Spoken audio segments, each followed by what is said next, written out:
relaves.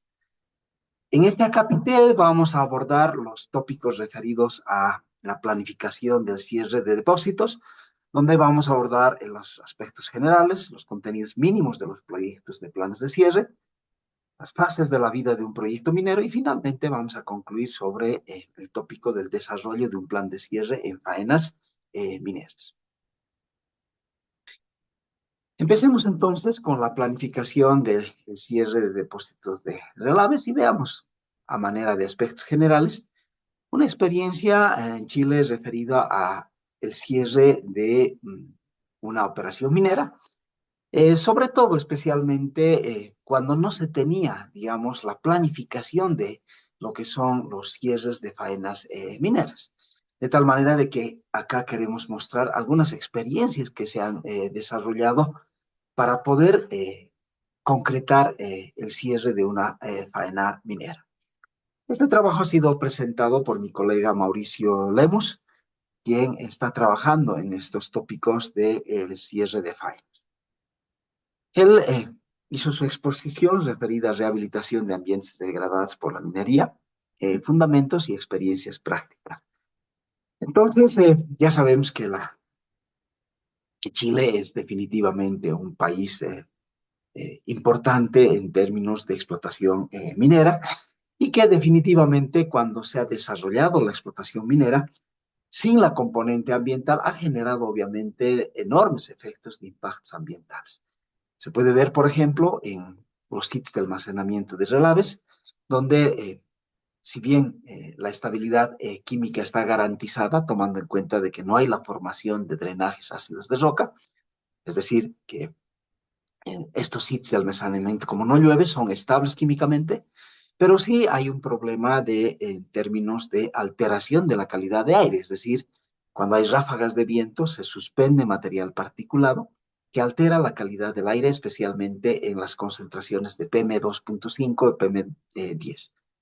De la misma manera, las fundiciones han generado efectos de impacto ambiental, es decir, que cuando se ha llevado adelante los procesos de concentración de minerales de sulfurados de cobre, una vez que se han obtenido los concentrados de cobre por el procesamiento mineral, estos serán llevados o son actualmente también llevados a fundiciones, donde cuando no existía la componente ambiental se generaban fuertes emisiones de especialmente CO2, que generaban las lluvias ácidas, de tal manera de que esto ha provocado la degradación de suelos eh, en inmensas áreas debido a que las lluvias ácidas han generado cuando llegaban finalmente por la lluvia al suelo, han eliminado lo que es la materia orgánica de los suelos y han disuelto los componentes principales como nitrógeno, fósforo, de tal manera que así se prácticamente han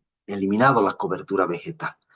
El otro tema ha sido en sitios de almacenamiento de relaves con precipitaciones fluviales, donde sí ya no son estables químicamente, de tal manera de que hay la generación del drenaje ácido de roca y que son las principales fuentes de contaminación, especialmente de metales pesados. Los sitios de almacenamiento de los grandes relaveras y también el otro problema que es la erosión, especialmente de suelos, y el tema de lo que normalmente, digamos, temas de estabilización de suelos, de tal manera de que pendientes muy, digamos, pendientes muy grandes que generaban entonces un riesgo de desplazamiento de los suelos. Es decir, que definitivamente las operaciones mineras sin la componente ambiental han generado definitivamente efectos de los impactos en los diferentes factores ambientales. En Chile, entonces, lo que se ha hecho es la regulación a través de la 20551, que regula el cierre de faenas mineras. Esta ley ha sido promulgada el 21 de noviembre del 2011, que regula el cierre de faenas y señala que el objetivo del plan de cierre de faenas mineras es la integración del conjunto de medidas y acciones destinadas a mitigar los efectos que se derivan del desarrollo de la industria extractiva minera en los lugares en los que ésta se realice de forma de asegurar la estabilidad física y química, especialmente de los sitios de almacenamiento de residuos. Ya hemos visto con mayor especificidad esta normativa. Acá es interesante un poco hablar de una diferenciación entre lo que es la restauración y la rehabilitación que muchos confunden. Cuando hablamos de restauración significa de que vamos a hacer el cierre de la faena de tal manera de que una vez que hayamos terminado el cierre, prácticamente dejemos exactamente igual a los factores ambientales antes, al igual, o sea, igual que a lo que era antes del inicio de la faena minera. Entonces, normalmente eso no va a ser muy fácil de lograr, o sea, es prácticamente imposible. Por eso no hablamos de restauración de los sitios o restauración en las faenas mineras, sino hablamos de una rehabilitación. Una rehabilitación implica que no vamos a llegar al sitio similar a lo que era antes de iniciar la actividad minera, pero vamos a alcanzar un sitio de tal manera que los efectos de impacto sobre los factores ambientales sean los menos significativamente posibles. En esta presentación se ha hablado de la estabilidad de taludes, el tema de lo que es la estabilización física en términos de revegetación de depósitos de relaves y la fitoestabilización de los mismos y finalmente las relaveras y finalmente un poco hablar de cómo se hace entonces la rehabilitación de sitios que han sido degradados por la actividad minera a través de la revegetación. Empecemos entonces con el tema de lo que es la bioestabilización de taludes. Todos los sitios de almacenamiento, no solamente del material estéril que sale de la operación minera, sino que también de los sitios de almacenamiento de relaves, tienen en muchos casos, por ejemplo, taludes demasiado empinados, de tal manera de que la estabilidad física se ve comprometida, al igual que en el sitio de almacenamiento de desmontes.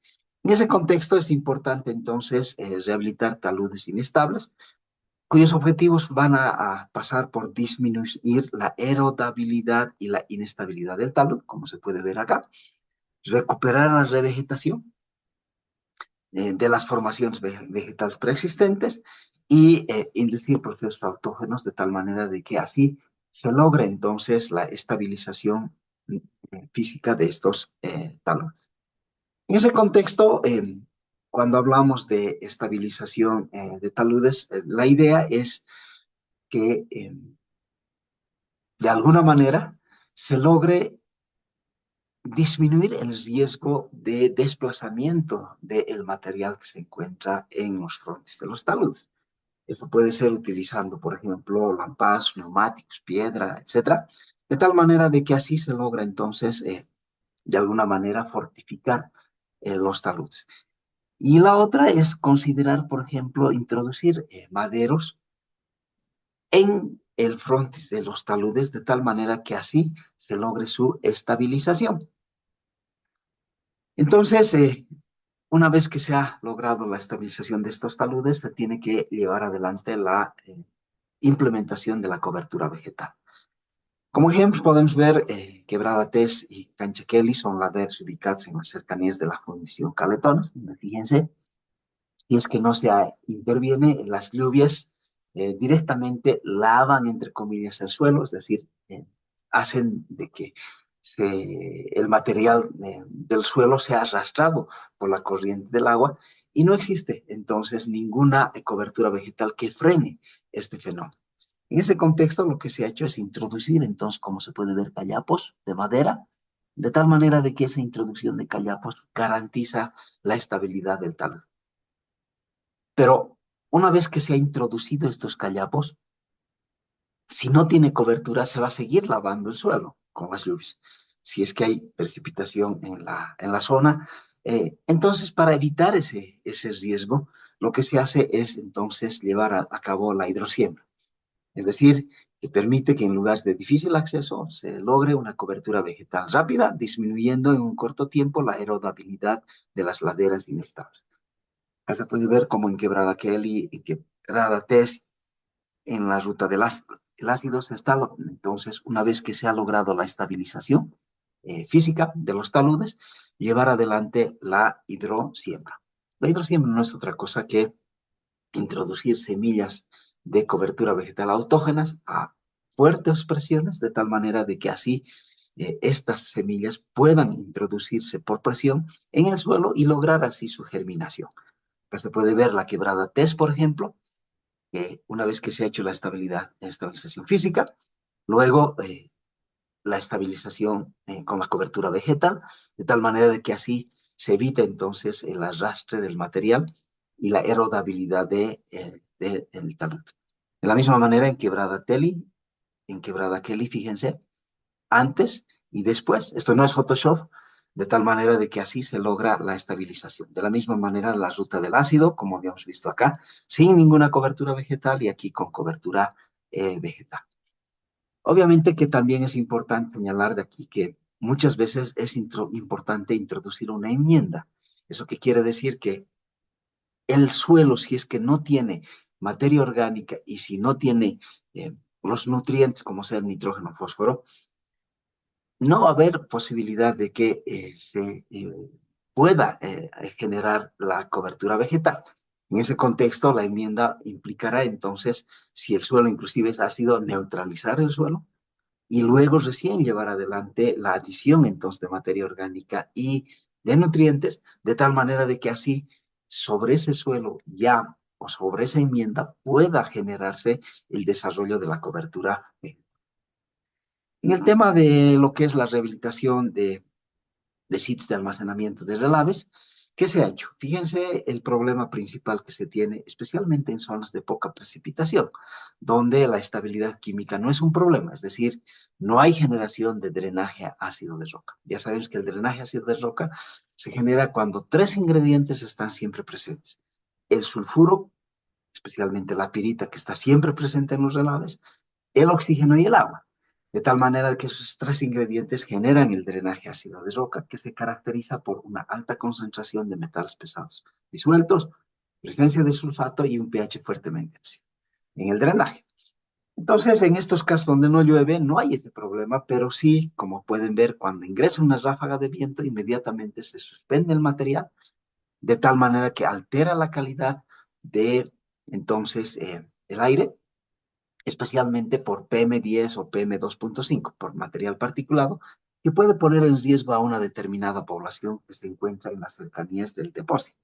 De tal manera, la idea es llevar adelante eh, o introducir cortinas verdes que hagan o que eviten que el viento ingrese a estos sitios y levante ese material particulado.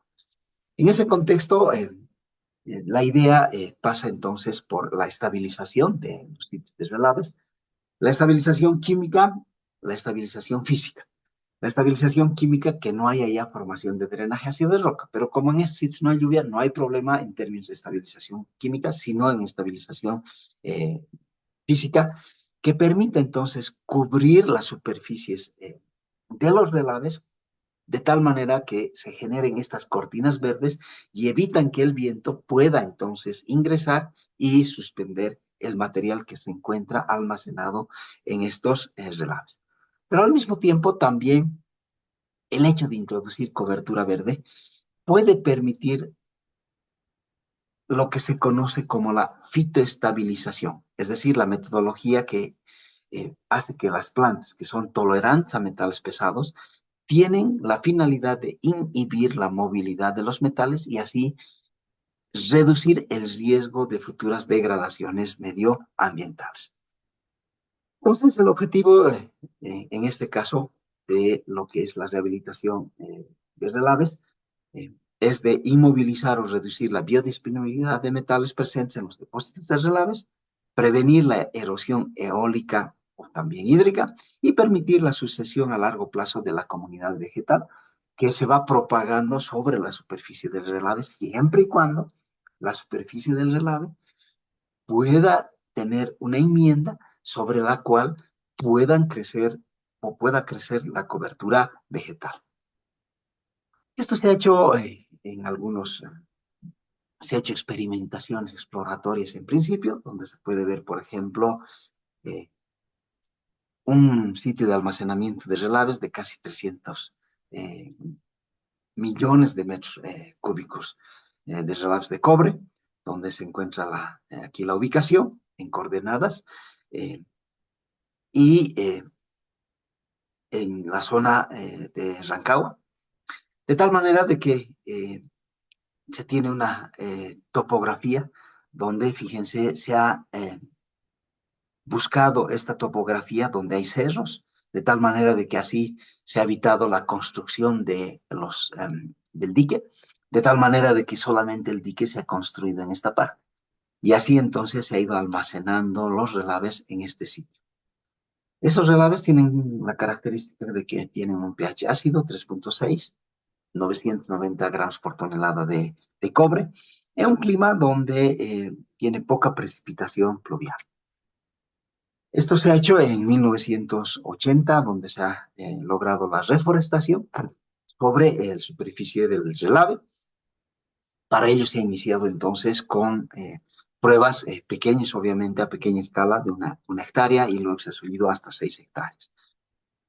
Lo que quiero mostrarles es cómo se ha iniciado todo esto, de tal manera de que después esto puede ya ser, digamos, una rutina para hacer el cierre en estos sitios de poca precipitación, donde el principal problema es la alteración de la calidad del aire, especialmente por partículas, como decíamos, PM10 y PM2.5. Es decir, partículas cuyo diámetro es menor a 10 micrones o menor a 2.5. Entonces, si es menor a 2.5, se llama PM menor a 2.5 micrones. PM2.5, su abreviación. Entonces, para poder llevar adelante el crear una cobertura vegetal sobre la superficie del relave, obviamente que si yo directamente siembro la cobertura vegetal sobre el relave, no voy a poder tener éxito, porque sobre el relave no hay materia orgánica, no hay nutrientes, y además el material es ácido. Entonces, bajo esas condiciones no puede crecer cobertura vegetal. Entonces, ¿qué se tiene que hacer? Se tiene que crear enmiendas, se tiene que fertilizar de alguna manera la superficie del relave para que sobre esta se pueda generar la cobertura vegetal. Y obviamente eh, generar la protección de los plantines que se van a sembrar. Obviamente esa forestación implica primero buscar las especies más adecuadas, que son tolerantes a metales pesados, pero al mismo tiempo pueden crecer bajo condiciones bastante agrestes, digamos, donde se va a hacer su plantación. Entonces, en este caso, se han buscado especies típicas de zonas bastante desérticas, como ser la acacia melanoxylon, la casuarina equisofoligia, de tal manera de que son entonces especies que pueden entonces sobrevivir a condiciones de baja precipitación. Obviamente de que esto se hace en principio en carpas solares, de tal manera de que se logra ya un plantines que luego pueden ser trasplantadas, porque definitivamente si yo quiero directamente sembrar, no va a poder darse ninguna cobertura vegetal. Entonces acá se puede ver cómo es que se ha ido logrando la enmienda. En los sitios donde van a ser plantados los arbolitos, se coloca entonces 60 gramos de superfosfato triple, 60 gramos de nitrato de potasio y 400 gramos de cal. Además de eh, además de la aplicación de compost en un 30%. ¿Eso qué implica? De que el compost es la materia orgánica, la cal permite neutralizar el suelo, entre comillas, es la superficie del relave, y los nutrientes que es el fósforo, el nitrógeno y el potasio, que van a permitir entonces el crecimiento adecuado de los plantines. Entonces, lo que se ha hecho es, como se puede ir viendo, generar estas enmiendas, de tal manera de que en cada una de estas enmiendas se va a llevar adelante la plantación de los arbolitos.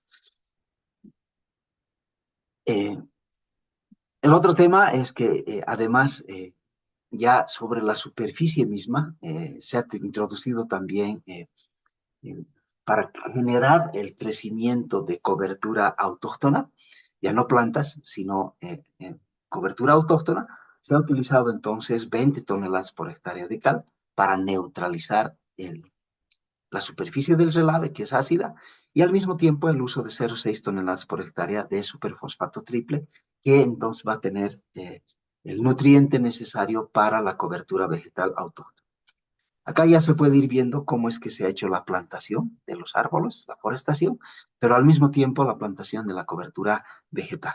De tal manera de que así se ha generado una cobertura verde, de tal manera de que cuando ingresan las ráfagas de viento ya no ingresa directamente para suspender el material que se encuentra almacenado en el sitio de almacenamiento de relaves.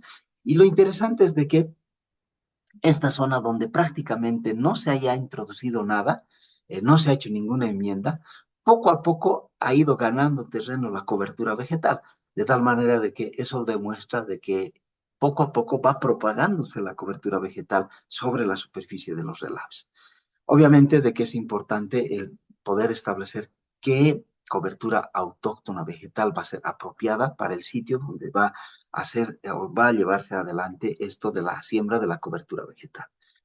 Por otra parte, los sitios donde han sido degradados, por ejemplo, en los sitios donde, por ejemplo, hay una fundición y antes cuando no había la componente ambiental se emitían el SO2 y ese SO2, como lluvia ácida, caía sobre los suelos y se degradaba los suelos. Cuando hablamos de degradación de suelos, significa de que las lluvias ácidas que llegaban al suelo, el ácido sulfúrico, en otras palabras, que llegaba al suelo, disolvía a la materia orgánica y disolvía los nutrientes. Y bajo esas condiciones volvía además el suelo ácido, donde obviamente ya no podía crecer cobertura vegetal. Entonces, en ese contexto, esos suelos tienen que ser entonces tratados, o sea, generar una enmienda de tal manera de que se neutraliza el suelo y se coloca los nutrientes necesarios, además de materia orgánica, para que pueda crecer cobertura vegetal.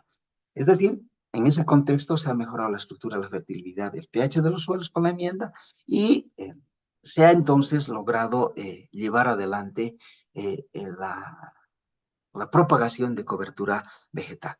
Además, si es que se va a introducir arbolitos en la zona o va a hacer la forestación, es importante en la etapa de crecimiento de los árboles llevar adelante una protección del viento, del sol, de nieve y del efecto nodriza. Aquí se puede ver cómo es que esos suelos prácticamente degradados nuevamente hoy ya tienen cobertura vegetal, tomando en cuenta de que se ha colocado una enmienda otra vez, donde se ha neutralizado el suelo, se ha introducido entonces los nutrientes y se ha propagado esas especies vegetales autóctonas que son típicas de la zona a objeto de no alterar los ecosistemas existentes en la zona. Es en ese contexto que se ha querido mostrarles cómo es que se puede llevar adelante tanto la estabilización, la bioestabilización de taludes. Y el otro tema que no les había comentado, que también es importante, es la fitoestabilización, es decir, que cuando se ha propagado esta cobertura vegetal, la idea es que estas plantitas, las raíces de las plantas, eh, y entonces hacen o evitan por procesos de absorción y precipitación que los metales pesados puedan difundirse. Esto vamos a ver con más detalle cómo entonces las raíces, las rizomas de estas plantas fitoestabilizan a los metales pesados. Bien, en temas ahora entremos a lo que son el tema de los contenidos mínimos de los proyectos de planes de cierre. Obviamente tiene que tener un índice, donde se enumeran los capítulos, los temas, las tablas, las figuras, los planos, etcétera, los anexos. El resumen ejecutivo muestra los objetivos y alcances que tienen los planes de cierre propuestos, las principales instalaciones en las que se va a aplicar el plan de cierre, las obras, las acciones y las medidas que forman parte del cierre, de tal manera, además de introducir el programa de seguimiento y monitoreo, de tal manera de que se demuestre que no va, el cierre no va o va a disminuir el efecto de impacto sobre los diferentes factores ambientales. Luego, el documento que desglosa ya el plan de cierre incluye, uno, la identificación del titular, es decir, la persona jurídica y la persona natural. No voy a entrar en detalles en esto. El nombre del proyecto indicar además si el proyecto siempre se trata de un cierre parcial o un cierre total. Vamos a ver la diferencia entre ambos un poco más adelante. ¿Dónde se localiza la faena minera? De tal manera de que así se tiene la primera parte. Luego el marco legal que está asociado al cierre, la descripción de la instalación de la faena minera, es decir, los planos donde se encuentra la disposición general, sistema de explotación, los minerales que están siendo objeto de extracción, la cuantificación del material extraído, el emplazamiento, las dimensiones, los tonelajes, los volúmenes, la superficie, análisis de estabilidad, entre otros, en especial de los sitios de almacenamiento de residuos, la descripción de las instalaciones auxiliares y las instalaciones administrativas. Luego, la descripción del sitio que se quiere cerrar, de tal manera de que en esto se tiene que tener información geológica, geomorfológica, hidrogeológica, edafológica, climatológica, de calidad de suelos, calidad de agua, calidad de aire, entonces hidrogeológicos de flora, fauna, etcétera, que de alguna manera ya se han o ya se tienen al inicio del proyecto cuando se hace el diagnóstico de línea base, pero además, a medida que se ha ido desarrollando el proyecto, eh, también se ha ido contribuyendo y enriqueciendo estos estudios. Luego, ¿qué actividades van a contemplar el cierre de los sitios donde se va a hacer, ¿no?, de tal manera que se tienen que justificar obras, acciones y medidas, de tal manera que se disminuyan los efectos de impacto donde se va a hacer el cierre. Además, el cronograma de actividades y los montos de inversión. Y finalmente, los anexos. Muchos de que participan en nuestros cursos no necesariamente son del área minera. Es por eso que es importante también un poco dar un pantallazo general de lo que trata un proyecto minero y cómo en cada una de las etapas de la fase de vida de un proyecto minero ya se tiene que tomar en cuenta el tema del cierre. Es decir, que el cierre no es la etapa final y que no está ligada a ninguna de las etapas de la vida útil del proyecto. Es decir, el cierre va a estar siempre en cada una de las etapas. ¿Cuáles son las etapas o las fases de la vida de un proyecto? La etapa de exploración, la etapa de la demostración de la factibilidad económica del proyecto.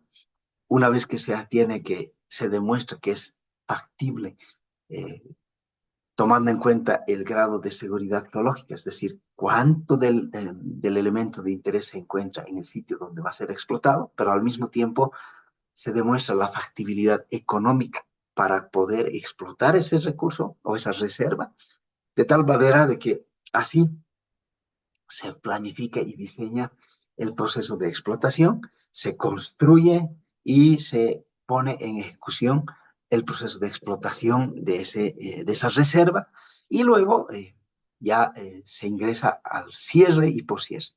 Sin embargo, fíjense de que en cada una de estas etapas de exploración, factibilidad, planificación, construcción, operación, cierre y poscierre, siempre está el tema referido a el cierre. Es decir, en cada una de las etapas ya se va entonces hablando del cierre.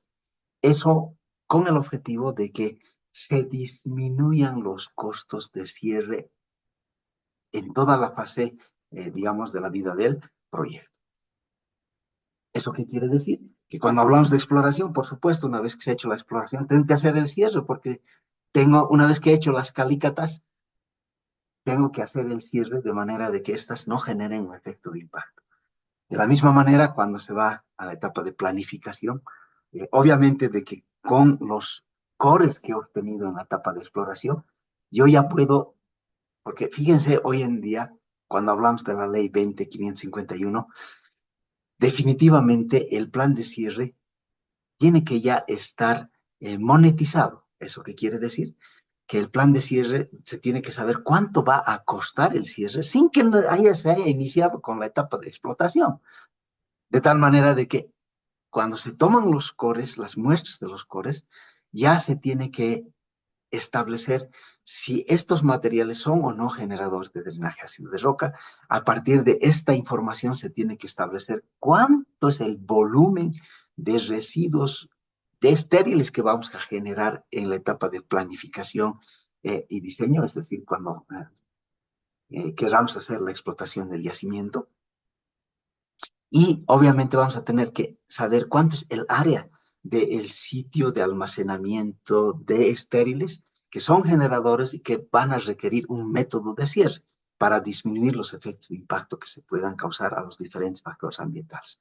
Lo mismo, vamos a tener que hacer, antes de haber iniciado con el proceso de explotación, vamos a tener que saber cuánto vamos a generar de relaves en el proceso y si estos relaves son o no generadores de drenaje, cuál es el área final que vamos a tener que hacer al cierre, cuál es el método de cierre y cuánto va a costar ese cierre del sitio de almacenamiento de relaves. De tal manera de que el cierre ya está involucrado en cada una de las fases del proyecto y más aún ya hacer el cierre progresivo. Es decir, no esperar hasta que ya no haya, ya se haya terminado de explotar la reserva del recurso mineral para hacer el cierre, sino que paulatinamente ya vamos desarrollando el cierre durante inclusive la operación, para finalmente hacer el cierre definitivo y, por supuesto, preocuparnos del post-cierre.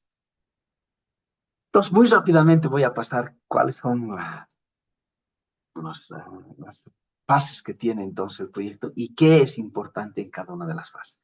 La parte de exploración, obviamente la exploración geofísica, geoquímica de perforación y la economía de la explotación. Se tiene que delimitar el área de trabajo, se tiene que generar los caminos de acceso, las labores de exploración y la infraestructura de apoyo. Y obviamente se tiene que hacer el plan de cierre de tal manera de que esas calícatas que he entonces generado, como les voy a mostrar en un estudio de caso, tienen que llevar, tienen que ser luego hacer el cierre de las instalaciones y las plataformas que se han generado en esa etapa.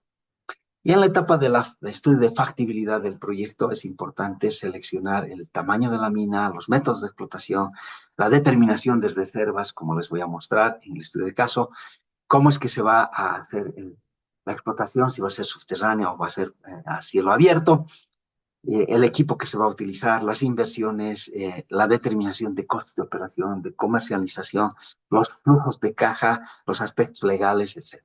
De tal manera de que la empresa luego va a, una vez que ya tenga todo esto, va a definir si va a invertir o no para hacer en realidad la operación minera.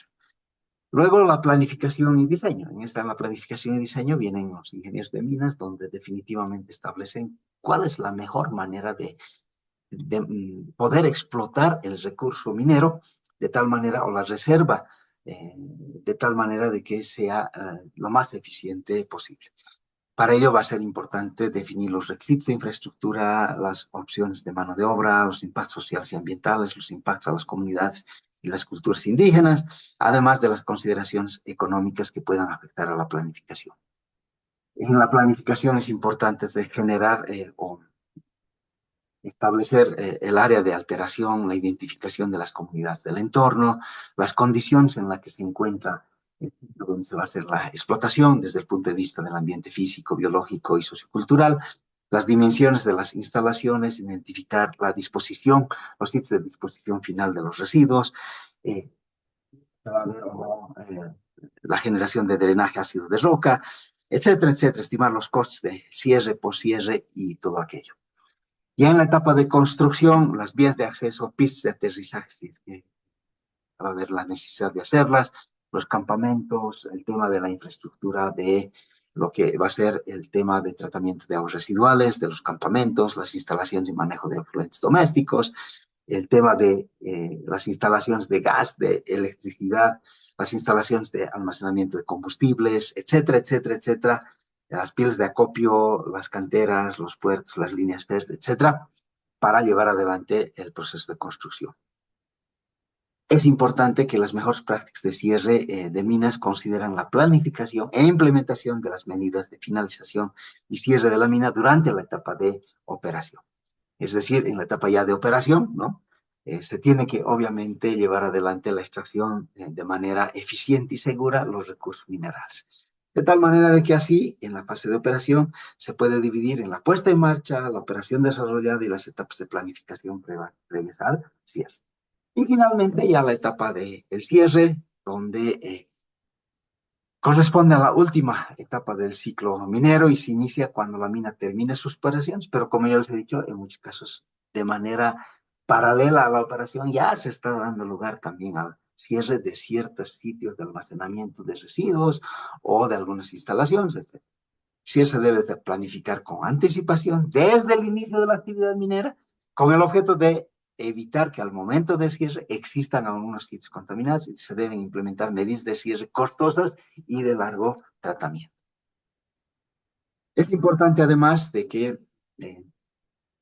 y después de que ya se ha explicado lo anterior, el plan de cierre será un documento que contenga las acciones ambientales, sociales y legales que la empresa minera deberá realizar para cerrar la mina de manera correcta. Para ello, entonces, prefiero yo presentarles un estudio de caso, como un proyecto, o sea, desde el proyecto de una mina, ya se tiene bien planificado el tema del cierre. Es el caso del proyecto Maycucota aquí en Bolivia, que se encuentra localizado en el altiplano boliviano, más o menos se encuentra entre Oruro y Cochabamba, aquí en Bolivia, donde obviamente se ha hecho en primer lugar el estudio geológico de la zona, el mapeo geológico de la zona. Luego, obviamente, el inversionista ha comprado las concesiones para llevar a recién la exploración, porque ya se tenía, digamos, datos o información preliminar de que en estos sitios había la existencia, en este caso específico, de plomo, plata, zinc. Una vez que se ha entonces llevado adelante la compra de las cuadrillas, entonces se empieza con la determinación de reservas. Es decir, es importante acá mostrar de que el sitio donde se va a hacer la perforación, de momento es un recurso. Un recurso, un yacimiento minero que en algún momento tiene que pasar a una reserva, pero para eso primero se tiene que incrementar el grado geológico de seguridad, que quiere decir, y aquí estamos planteando el incremento del grado geológico de seguridad y el incremento de grado de factibilidad económica. Con respecto al grado geológico de seguridad, primero se tiene un recurso no identificado, hipotético, pero que después a través de las perforaciones de diamantina pasan a de ser inferidos a finalmente demostrados y medidos. ¿Cuánto entonces de plata, de plomo, de zinc, de indio se tiene en este sitio que va a ser objeto de explotación? Pero cuando se ha alcanzado el máximo grado geológico de seguridad, todavía sigue siendo un recurso, mientras no se haya demostrado la factibilidad económica. En otras palabras, se hayan hecho los estudios que permitan demostrar que al explotar ese recurso vamos a tener utilidades económicas. En ese contexto, ese recurso ha pasado a una reserva. Entonces, es importante entonces definir o diferenciar lo que es un recurso de una reserva. Para hablar del grado de seguridad geológica, fíjense, en este sitio se ha hecho 42.000 metros de cores. O sea, cada uno de estos chorizos que ven acá son cores que se extraen en la perforación de diamantina. Eso quiere decir que si voy uniendo cada uno de los cores que se ha hecho en la exploración, forman 42 kilómetros, para que tengan una idea, para saber con certitud cuánto de los elementos de interés económico se encuentran en este sitio. Entonces, para eso se ha hecho los taladros de diamantina. Una vez que se sacan los cores, estos se preparan y fíjense, se van encajonando y se va a mandar al análisis de estas muestras. Como en otros países es muy caro llevar adelante esto, en muchos casos se hace la preparación inclusive de los cores de trituración, etcétera, en nuestros países. En estos casos es importante también, por ejemplo, hacer el estudio de la caja, del material encajonante que tiene la mineralización. Con equipos de fluorescencia de rayos X se puede muy rápidamente determinar los contenidos con un solo disparo, el contenido de plata y del indio, siempre y cuando esté calibrado el equipo de difracción, de fluorescencia de rayos X. Sin embargo, todas estas muestras se mandan al análisis químico. De tal manera de que 24.144 muestras han sido enviadas al laboratorio de análisis químico para hacer los análisis de plata, indio, cobre, plomo, zinc, talio. De tal manera de que a partir de los análisis químicos se puede determinar cuál es la concentración máxima, media, promedio, la varianza, la desviación estándar, o sea, en términos estadísticos. Es decir, que fíjense, acá se han hecho las perforaciones de diamantina en 3 sitios, y una vez que se han hecho las perforaciones de diamantina, se determina el cuerpo de mineralización que va a ser objeto de explotación. ¿Cómo se determina este cuerpo de mineralización? Es decir, con los análisis químicos por los diferentes elementos que se han hecho, se determina a partir de qué concentración es interesante llevar adelante su explotación. Entonces, los softwares de planificación minera nos permiten inmediatamente determinar los cuerpos de mineralización, de tal manera de que fuera de este cuerpo de mineralización no vale la pena llevar adelante el proceso de procesamiento, porque si procesas eso vas a perder, porque no tiene el contenido de los elementos de interés que están por encima de la ley Katoff. Entonces, en ese contexto se puede delimitar el cuerpo de mineralización. Quisiera delimitar los cuerpos de mineralización. Fíjense, aquí están las leyes que permiten entonces generar ese cuerpo de mineralización. De tal manera que materiales que tengan, puede tener un contenido por acá también de los elementos de interés, pero su contenido es tan bajo que no vale la pena procesar. Todo lo que vas a sacar de esa parte, eso tienes que llevar al sitio de almacenamiento de estériles. En cambio, lo que vas a extraer del cuerpo de mineralización es lo que en sí te va a dar una rentabilidad económica en el procesamiento. El otro tema interesante es de que cuándo se va a hacer una explotación a cielo abierto o una explotación subterránea. Cuando por cada 1 tonelada de este material de cuerpo de mineralización tú extraes en promedio más de 3 toneladas de estéril, ya no te conviene hacer la explotación a cielo abierto, vas a tener que hacer una explotación subterránea. El otro tema que también es importante es que haya un cotejamiento en términos de las leyes de los análisis químicos. ¿Eso qué quiere decir? Que si yo, por ejemplo, trabajo con mi laboratorio, también tengo que enviar a otro laboratorio para estar seguro de que las leyes que yo en mi laboratorio estoy determinando sean las mismas o similares a las que pueda arrojar otro laboratorio. ¿Eso qué quiere decir? Que una misma muestra lo envío a mi laboratorio o sea, lo envío a mi laboratorio y un duplicado a otro laboratorio. Entonces, cada uno de estos puntitos implica lo que ha analizado por plata este laboratorio y mi laboratorio. De tal manera de que, claro, un solo puntito puede haber una divergencia, es decir, que en este laboratorio el valor en gramos por tonelada de plata sea diferente al duplicado. Pero si ya hago un montón de muestras, entonces tiene que haber una correlación lineal. Y si hay una correlación lineal, quiere decir que el coeficiente de Pearson tiene que ser igual a la o cercano a la unidad. En este caso, como se puede ver para el caso de la plata, como también para el indio, se tiene una correlación muy certera, muy cerca a la unidad, de tal manera de que estoy seguro de que lo que he analizado en mi laboratorio está correctamente, y por eso puedo hacer entonces el estudio económico a partir de esa información. Entonces, en ese contexto, las muestras se tiene entonces ya un contenido de plata, un contenido de cobre, zinc, plomo en mi laboratorio y en el laboratorio del duplicado.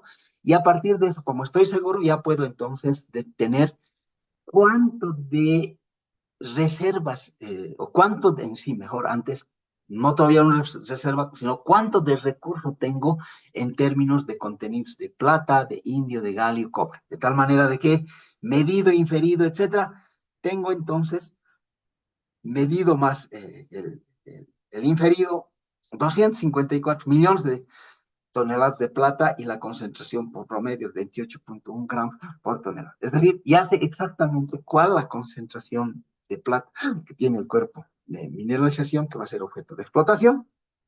Lo mismo para el indio, del galio, el cobre, ya puedo tener cuántas toneladas de indio voy a tener, cuál entonces además cuál es su concentración promedio. En ese contexto también va a ser importante saber cuánto es la cotización que se tiene en el mercado de valores de cada uno de estos componentes. Bien, hasta ahí es el grado geológico de seguridad, pero lo que falta es el grado de factibilidad económica. El grado de factibilidad económica tiene que ser a través de pruebas metalúrgicas, pero para hacer pruebas metalúrgicas primero tengo que saber cuál es la mineralización que tiene ese cuerpo de mineralización que determina. En otras palabras, ¿qué minerales están presentes en ese material? De tal manera de que así yo, en función a la mineralización, voy a poder buscar la mejor vía para recuperar estos elementos de interés. Y si es económicamente rentable, entonces ya ha pasado de lo que es un recurso a una reserva. Se ha hecho ese estudio y se han hecho entonces los test metalúrgicos. En este caso específico se han hecho dos pruebas a nivel metalúrgico, utilizando el ácido clorhídrico y utilizando el cianuro. Entonces se han hecho las pruebas por agitación, se han hecho también en frascos agitados, en columnas, tanto la lixiviación ácida como la lixiviación por cianuración. En primer lugar, se han tomado las muestras representativas, de tal manera de que se ha hecho nuevamente el análisis para determinar cuál es el contenido de los elementos de interés, y luego se han hecho los test en columnas, en botellones, etcétera, y se han obtenido las extracciones máximas que se pueden obtener en cada uno de los procesos. Una vez que se ha hecho aquello, ya se hace, por ejemplo, un poquito más el escalonado en columnas, por ejemplo, de tal manera de que se va variando los diferentes parámetros. Granulometría, como se puede ver, por ejemplo, acá, un poquito más adelante, y se va determinando cuánto es la extracción máxima. En el caso de la lixiviación ácida, por ejemplo, se ha llegado a 73.6% de extracción de plata, 91% de cobre, 88% de plomo, 75% de zinc, galio 46%. Además de la extracción de indio. En este caso se puede entonces plotear la recuperación en función de los días que va pasando la lixiviación en las columnas, de tal manera que aquí se ha variado la granulometría. Cuanto más fina la granulometría y después de su aglomeración, mayor la extracción de plata que se puede obtener, de la misma manera que para el caso del indio, donde se puede alcanzar extracciones por encima del 80%.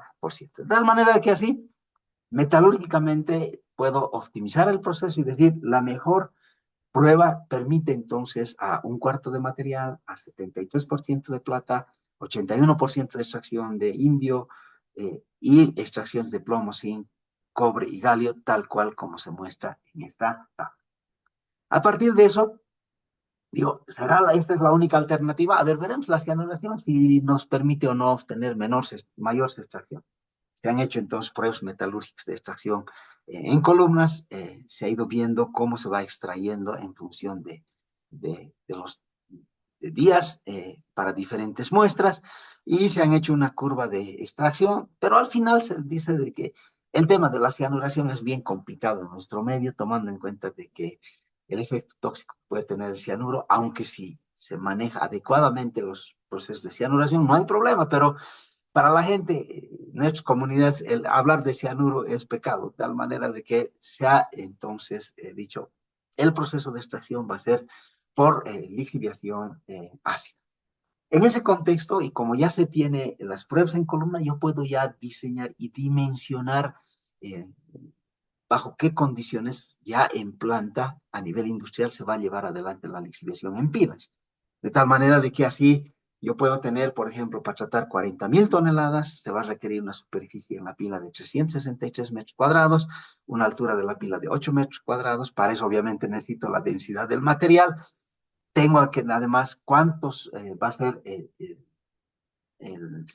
la percolación, o sea, el regado de la pila, bajo qué condición se va a realizar, 3 litros por hora por metro cuadrado durante 31 a 120 días. De tal manera de que así, con las recuperaciones de 73% de plata, porque ya se puede hacer a mayor escala, y cuanto se hagan las pruebas a mayor escala, mucho mayor certidumbre se va a tener en los indicadores económicos, como ser el, el valor neto actual, el tema del TIR o la relación beneficio-costo.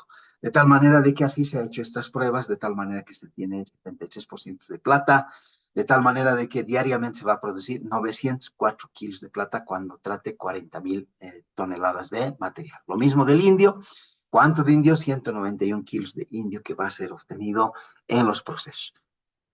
Luego se han hecho pruebas a mayor escala, ya en celdas más grandes, de tal manera de que así se puede entonces luego ya diseñar y dimensionar la planta de tratamiento de 40.000 toneladas, va a requerir 6 celdas, de tal manera de que esas celdas van a operar y obviamente luego ya se dice dónde van a estar dispuestas, dónde se va a disponer las celdas de la lixiviación, dónde se van a ir los estériles, dónde van a ir los materiales, dónde se va a construir la relavera, y en función a todo eso se va empezando a poner números, es decir, cuánto va a costar cada una de estas cosas.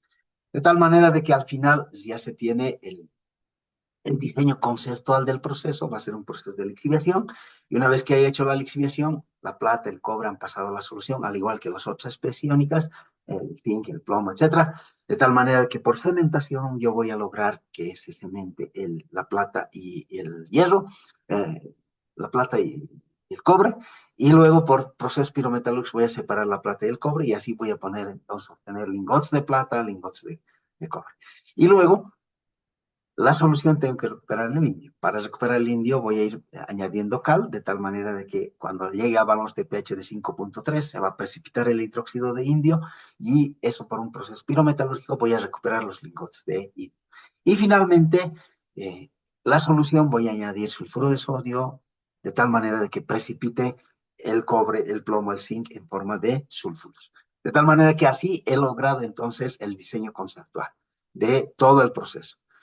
Y luego tengo entonces que hacer ya los datos económicos para ver si hay factibilidad económica para poder entonces extraer estos elementos de interés económico. Entonces, un proyecto, una estimación económica adecuada, más o menos inicial, nos permite señalar que se va a requerir 200 millones de toneladas de lixiviación, se va a desarrollar, y en la primera etapa de la vida útil de la mina, y luego otros 13.2, se va a generar 13.2 millones de plata. Es decir, yo tengo que saber cuánto de plata voy a producir, cuánto de indio, cuánto, y en función a su cotización en el mercado, voy a saber cuánto de ingresos voy a poder tener en todo el proyecto. Es importante entonces, además, determinar cuánto va a ser la inversión inicial que va a representar el proyecto, lo que implica entonces tengo que diseñar, dimensionar las estructuras de energía, de agua, etcétera, de los diseños y dimensionamiento de todos los equipos, cuánto va a costar todo, y todo eso la suma me va a dar cuántos millones de dólares tengo que invertir. Por otra parte, va a ser importante también cuánto de plata, de indio, de galio y de los otros elementos voy a ir recuperando en función del tiempo, de tal manera de que en la medida que vaya, ya sabemos cuánto va a ser la recuperación promedio de plata, de indio, de galio, de cobre, y en función a, en la medida que vaya entonces operando, va a ir recuperando la plata, y si vendo, voy vendiendo, voy a tener entonces el flujo de caja, de tal manera de que así finalmente voy a tener el resumen financiero total, de tal manera de que en función a la cotización en el mercado, tomando en cuenta el menor precio, el precio medio y el mayor precio, voy a entonces de alguna manera tener cuánto en sí voy a tener como ingreso. Pero al mismo tiempo también tengo que saber cuánto van a ser los costes de operación, los costes de inversión, etcétera, para finalmente tener el valor presente neto de cuánto voy a ingresar, o sea, voy a tener como ingresos en el proyecto en función de las cotizaciones baja, media o alta, cuánto va a ser la tasa interna de retorno del proyecto. Eh, es decir, este indicador nos va a permitir establecer cuánto va a ser la tasa de retorno. Es decir, si es más que el banco, perfecto, prefiero, si va a ser menos que el banco, prefiero meter toda la plata en el banco y obtener entonces ese rédito y ya no hacer la operación minera. Pues de esa manera entonces se hacen los cálculos económicos. Un poco más metiéndonos en el tema y bien rapidito, o sea, alargar de esto. Pero la idea es de que se tiene que saber cuánto de plata, cuánto de cada uno de los elementos primero se van a procesar, cómo se va a procesar y cuánto va a ser la recuperación, cuánto se va entonces el costo de la producción, del laminado, el costo del proceso del procesamiento en la planta, en la infraestructura, es decir, cuánto va a ser la inversión en cada uno de todo esto, me va a dar el monto total a invertir. pero también tengo que saber los costos de operación, de tal manera que el minado, el procesamiento, etcétera, cuánto es el costo, para finalmente entonces hacer el, cuánto voy a ir tratando y cuánto voy a ir entonces recuperando, cuánto va a ser entonces en los diferentes escenarios de cotización, cuánto es la recuperación obviamente de cada uno de los elementos para finalmente entonces llegar a lo que les decía, a el valor presente neto y al TIR de todo el proceso. Obviamente que tiene que hacerse un análisis de sensibilidad de tal manera de que, ¿qué pasa si y eh, por ejemplo, en el mercado de valores, los elementos de interés económico varían? ¿Cuál es el grado de sensibilidad? ¿Hasta cuánto me permitiría poder producir de manera rentable? Todo eso se puede hacer, todo aquello, se hace el diseño conceptual del proceso, se hace el balance de masas, el balance de energía del proceso, de tal manera que así finalmente se logra entonces tener un proyecto que es económica, demostrar que es económicamente rentable y así entonces ese recurso ha pasado a una reserva. En términos de desarrollo de un plan de cierre de faenas mineras, debe incorporar las normas y estándares necesarios, además de las guías y proporcionar la base para estimar los costos reales de cierre. Para eso es importante identificar problemas ambientales, las posibles fuentes de contaminación y en base a esa información va a ayudar a tomar decisiones qué actividades deben considerarse para el desarrollo del plan de cierre. Entonces, normalmente los planes de cierre requieren de información y la información inicial son los estudios de línea base que se han hecho para aprobar el estudio de evaluación de impacto ambiental que tiene el proyecto minero. En esos estudios y durante la operación se va recopilando cada vez mayor información en términos de meteorología, topografía, geología, geoquímica, estudios geotécnicos, suelos, hidrología, vegetación, fauna, etcétera, que finalmente van a ser también importantes para hacer la planificación del cierre de una faena minera. Por otra parte, la actividad minera, independiente de su extensión en el tiempo, su uso temporal, etcétera, debe considerar los objetivos de la rehabilitación. Los objetivos son que sea seguro para la vida y la salud de las personas y el medio ambiente, que deje instalaciones estables física y químicamente a largo plazo, especialmente en los sitios de almacenamiento, tanto de los relaves como también del almacenamiento de los materiales estériles.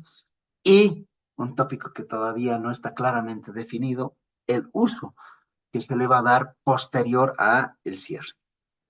En ese contexto, es importante definir ciertas directrices, ser específicos, ser flexibles, revisiones periódicas, evaluaciones y auditorías periódicas y establecer criterios vinculados al uso final de la tierra. Entonces, acá también es interesante hablar acerca de los tipos de planes de cierre. Estamos hablando de planes de cierre conceptuales. Es decir, antes cuando se iniciaba un proyecto minero, se hacía el estudio de evaluación de impacto ambiental y como parte de ese estudio de evaluación de impacto ambiental también estaba involucrado el cierre. Y el plan de cierre eran 2 hojas, 3 hojas, donde se decía que los sitios de almacenamiento, tanto del material estéril como también de los sitios de almacenamiento de relaves, las relaveras, van a ser dejados estables física y químicamente. Pero no se decía qué volúmenes de materiales se tienen que hacer el cierre de estos sitios, cuánto va a costar ese cierre. Hoy en día, con la 20551, se dice cuánto va a costar el cierre. En otras palabras, ya se tiene que hacer un plan de cierre, pero realmente bien a profundidad, de tal manera de que se tienen que tener ya planes de cierre detallados y cada vez van a ir siendo mejorados en la medida en que se vaya desarrollando la operación.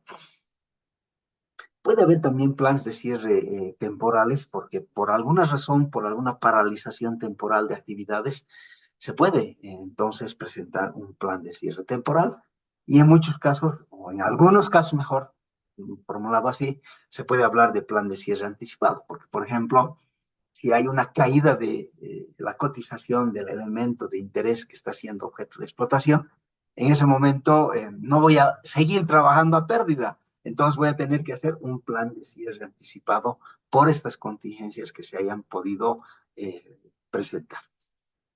Pues muy rápidamente también, voy a abordar qué pasos normalmente se sigue para llevar adelante estos planes de cierre. Entonces, en especial para Chile es interesante hablar de la mediana y la gran minería. Entonces, ya sabemos por el tamaño de las capacidades, la gran minería más de 10.000 toneladas, como habíamos en la ley 20.551, ya hemos establecido aquello. Entonces, algunos contenidos, o sea, a continuación, los principales contenidos del plan de cierre. Primero se debe identificar la faena, es decir, temas de RUC, NITS y todo aquello. Y en ese contexto se debe identificar al proponente, el nombre de la faena, del titular, las escrituras, la dirección comercial, proporcional al organigrama del proyecto, el nombre de la entidad consultora, dónde está ubicado el proyecto, cuál es la superficie aproximada, la distancia a los poblados cercanos, los accesos, los planos, etc. Los permisos aplicables a la faena, el estudio de evaluación de impacto ambiental, la declaración de impacto ambiental, etcétera, etcétera, etcétera, que usted seguramente también los conoce. Descripción de la faena minera. Cuando hablamos de la descripción de la faena minera, estamos hablando del entorno, del medio físico, estudio del clima, meteorología, calidad del aire, geomorfología, hidrogeología, suelos, o la geoquímica. El medio biótico, terrestre y marino, vegetación, flora, fauna, el medio humano, dimensión socioeconómica, cultural y paisaje. Luego, además, en esta descripción de la faena minera y descripción del entorno de la faena, también está la descripción de la operación, cuánto o los niveles de extracción del mineral, la producción de productos, tratamiento del mineral, la capacidad instalada, número de trabajadores, medios de transporte, además de la descripción de las instalaciones de la faena, de las instalaciones principales y de las remanentes. Es importante en esto el tema de dónde se va a almacenar los estériles, los materiales de baja ley, los desmontes o los escoriales, etc. Las instalaciones complementarias, es decir, que por sus características requieren medidas especiales en términos de desmantelamiento, mantenimiento, transferencia a la comunidad, edificios, equipos, maquinarias, etc. Y las instalaciones auxiliares. Luego, las características de la instalación.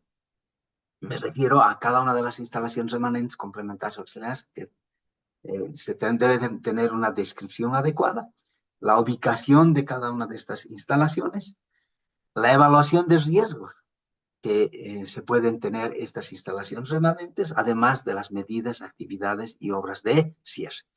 Entonces, por ejemplo, el sitio de las escombreras ya se tenía referencia en el estudio de evaluación de impacto ambiental, pero ya se tiene cuántos metros cuánto se ha cubicado y cuánto es el área que se tiene que llevar adelante la rehabilitación. Además, las medidas y actividades y obras del post-cierre, de tal manera de que es importante la cantidad de ubicación de los puntos de seguimiento y control, la periodicidad en términos del muestreo, etcétera, además de las duraciones de los monitoreos. El cronograma de cierre, por supuesto, que también tiene que ser parte de esto. Es decir, cuándo se va a iniciar, cuándo se va a ejecutar y cuándo se va a dar lugar a la liberación de las garantías. El cronograma, obviamente, que es importante establecer. Esto les voy a mostrar un poco más a detalle cuando veamos la parte financiera. ¿Cuánto cuesta o cómo se debe entonces programar desde el punto de vista financiero el cierre? El otro tema es la vida útil de la operación minera.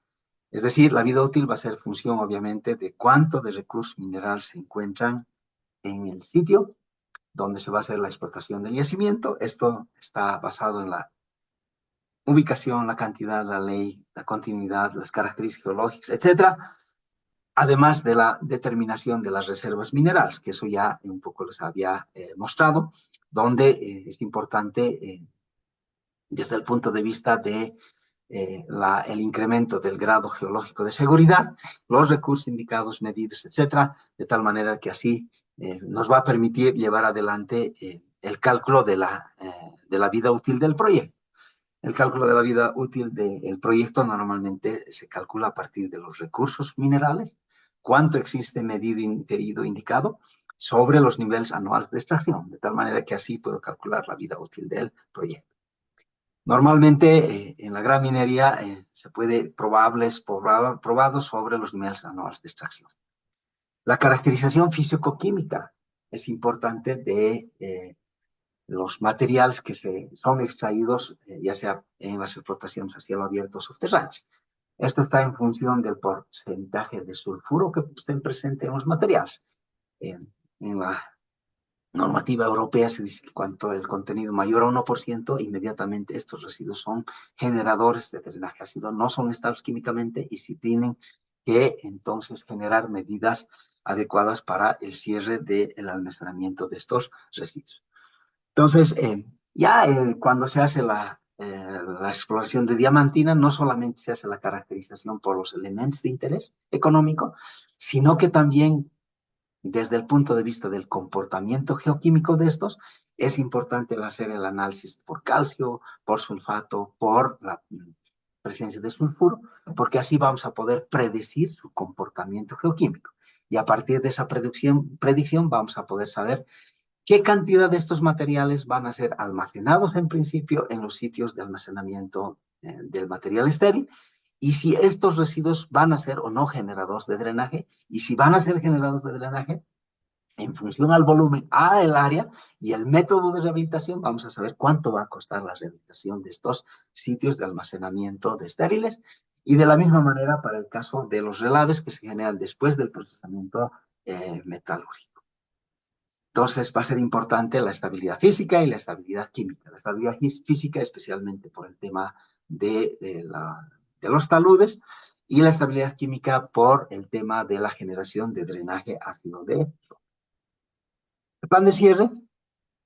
En este caso va a incluir, dependiendo si la mina es a cielo abierto, tajos o canteras, el desmantelamiento de la instalación, el cierre de los accesos, la estabilización de taludes, las señalizaciones, cierre de almacenamiento de explosivos, caracterización de efluentes e infiltraciones, captación y tratamiento de infiltraciones, construcción y monitoreo de post de inspección, condiciones de rellenado del pit, medidas de manejo.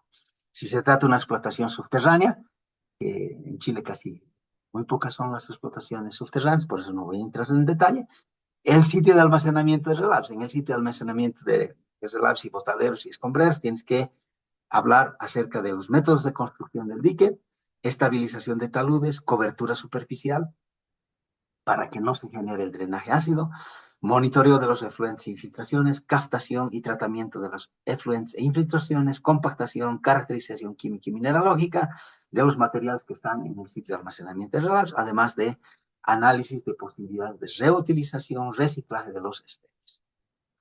Luego entramos a las plantas, edificios e instalaciones auxiliares que se han construido durante la operación. Se tiene que hacer el desmantelamiento, mantenimiento y transferencia, la desenergización, el cierre de accesos, estabilización de talud, señalización, retiro y manejo de materiales, manejo de residuos peligrosos, remediación de suelos contaminados, protección de estructuras remanentes, mantención de algunas instalaciones. En el término de depósitos de relaves, desmantelamiento de instalaciones, tenemos que secar toda el agua que se encuentra en el sitio de almacenamiento de relaves, mantener los canales perimetrales, sistemas de evacuación de agua de lluvia, cierre de accesos, el tema de la cobertura, obviamente, de tal manera de que no se genere más bien la estabilización química de los sitios de almacenamiento donde se tienen los relaves, estabilización de talud, señalizaciones, habilitación del vertedero de emergencia, cercado de todos los colectores, captación, piscinas de emergencia, construcción de morros de protección, sistemas de monitoreo de infiltraciones, captación de tratamiento de infiltraciones, caracterización química y mineralógica de los materiales que se encuentran en la relavera, construcción, monitoreo de post de inspección. Para el caso de ripios, si es que hay procesos de lixiviación, se tiene que considerar el drenaje de los ripios, la construcción de diques, obviamente, interreceptores y canales evacuadores de agua de lluvia, el monitoreo de efluentes, captación de tratamiento de efluentes, estabilización de taludes, cobertura superficial, también la cobertura superficial para que no sean, para que sean estables químicamente, captación y definición de pendientes de superficie, cierre de acceso, señalización, obviamente la caracterización química de los rips que se han generado después del proceso de la lixiviación y la construcción y monitoreo de post-inspección. En los depósitos de residuos no masivos y otros, escombros, etcétera, también se debe hacer cada una de estas actividades. Cierre de caminos, definir qué caminos se van a cerrar y otros se van a mantener después del cierre, señalización, perfilamiento. Depósitos de escoria, si es que hay una fundición, obviamente también los sitios de almacenamiento de escorias. La evaluación de riesgos es también importante y se realiza de manera frecuente en la cadena minera y es una herramienta que nos permite identificar y evaluar los riesgos que se pueda generar, ya sea en los sitios donde están almacenados los residuos u otros, de tal manera de que es una herramienta que permite establecer qué actividades generan riesgos y mitigar los efectos de impacto cuando se está haciendo la operación. Pero cuando se va entonces a hacer el cierre, qué actividades o qué sitios generan un riesgo a la alteración de los factores ambientales y qué medidas de mitigación se tienen que introducir. De tal manera de que todo esto es otra, otro campo, pero es importante llevar adelante la evaluación del riesgo en términos de la salud, seguridad, de las normativas ambientales, sociales, financieras y de reputación. Luego se debe también estimar los costos de las medidas del cierre, como ya les había indicado. En este caso, inclusive hoy en día, con la 20551, prácticamente tenemos que saber cuánto va a ser el costo del cierre. Luego, claro, en este caso se tiene que establecer, ¿no? Para los planes de cierre, la valorización de todas las medidas requeridas, tanto en el cierre y poscierre. De tal manera de que así se puede determinar, esto vamos a ver un poquito cuando les dé el ejemplo, de cómo se ha hecho el cierre y cómo se ha entonces establecido cuál ha sido el costo del cierre. Después se tiene que hablar entonces también de los costos directos y los costos indirectos. Esto también voy a abordar en el caso de estudio, donde involucramos la mano de obra, las gastos de personal, flets, etcétera, y los costos indirectos, referido a la ingeniería básica, a adquisición, administración, costos que ya más o menos tienen también valores que varían, pero se enmarcan en ciertos rangos. El cálculo de contingencias en términos de ingeniería conceptual, ingeniería básica y ingeniería de detalle, y finalmente también los impuestos, que tienen que estar involucrados en los planes de cierre. Para luego finalmente entrar a las garantías financieras. No olvidemos que la 20551 nos establece que antes de llevar adelante la explotación del yacimiento, el plan de cierre ya tiene que tener números, o sea, montos específicos, de tal manera de que ya se sabe cuánto va a costar el cierre y en función a eso se tiene que establecer cuáles van a ser las garantías financieras, de tal manera de que así estas garantías financieras permiten entonces garantizar el cierre, por más de que la operación minera, por algunos casos que se puedan dar, por ejemplo, la caída de los precios en el mercado de valores del elemento de interés que se está explotando, eh, se declara en pleite la minera, pero eso no significa de que el fondo de cierre, el fondo que se ha generado, pueda cubrir esos costos de cierre. En ese contexto va a ser importante incorporar a las comunidades locales e indígenas en el tema del cierre. Es un elemento bien importante, de tal manera de que las comunidades indígenas sepan cómo es que se va a hacer el cierre, por qué se está haciendo el cierre, e involucrar en mano de obra para que se haga el cierre con las comunidades. Entonces, cuando una mina cierra, existen pocos trabajos y negocios disponibles en el entorno inmediato, de tal manera de que se puede entonces contratar a los pobladores para que hagan la rehabilitación, terrenos, suelos, plantaciones, administración de viveros, el desarme de instalaciones, seguridad y vigilancia, monitoreos, manutenciones de poscierre. Obviamente que para hacer esto tienes que capacitar a la gente para que así entonces esté involucrada en el cierre. De tal manera de que desde el punto de vista social es importante no solamente el tema de entender, planificar, implementar y revisar medidas e involucrar a la sociedad. De la misma manera, en el tema del cierre de la faena minera, una faena con una planificación de cierre concebida desde el principio y el uso de buenas prácticas minimizan los problemas en el momento del cierre. Pero sobre todo, lo más importante es disminuir los costos de cierre. O sea, una adecuada planificación disminuye finalmente el cierre. Y finalmente se llega al postcierre. Es decir, una vez que se ha hecho el cierre, tenemos que garantizar la estabilidad física y química de los sitios de almacenamiento de residuos. Eso involucra llevar adelante un monitoreo de todos los factores ambientales, de tal manera de que estos permanezcan sin alteración cuando, una vez que se ha hecho el cierre de la faena.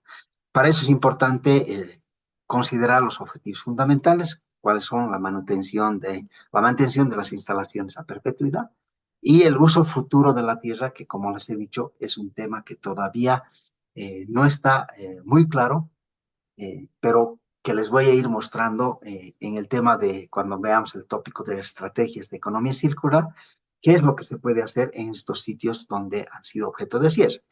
Para ello, para planificar el uso posterior, se debe tomar en cuenta la ubicación donde se está haciendo el cierre, qué uso se podría dar a la tierra en el futuro, las obligaciones normativas que existen en cada uno de nuestros países, las propiedades de la tierra que también están, digamos, específicamente atribuibles en cada uno de nuestros países, la viabilidad económica y los planes regionales. Es decir, no existe un proceso único para planificar el uso de la tierra después del cierre. Sin embargo, es importante hablar de una evaluación temprana, es decir, ya ver con mucha inteligencia qué es lo que se puede entonces pensar cuando se va a hacer el cierre y qué uso se le va a dar, porque en función a ese uso va a también ser importante qué método de cierre se va a emplear, como vamos a ver. Además, considerar la capacidad de la tierra, involucrar a las partes interesadas, reutilizar la tierra y considerar el marco legal aplicable. Desafíos, dependiendo de la zona donde se ubique entonces la mina, el área de alguna manera puede ser o no reutilizable. En países desarrollados, para la preparación del sitio para otro uso, se utilizan 4 pasos de cierre: la remediación, recuperación, restauración, rehabilitación. Entonces, fíjense, hay una diferenciación en cada uno de estos. Remediación, limpieza del área contaminada a niveles, digamos, seguros, mediante eliminación o aislamiento de contaminantes. Recuperación, la estabilización física del terreno, el paisajismo, la restauración de la capa superior del suelo y retorno de la tierra a su propósito útil. Restauración, el proceso de reconstrucción de ecosistemas, y rehabilitación, el establecimiento de un ecosistema estable y autosustentable.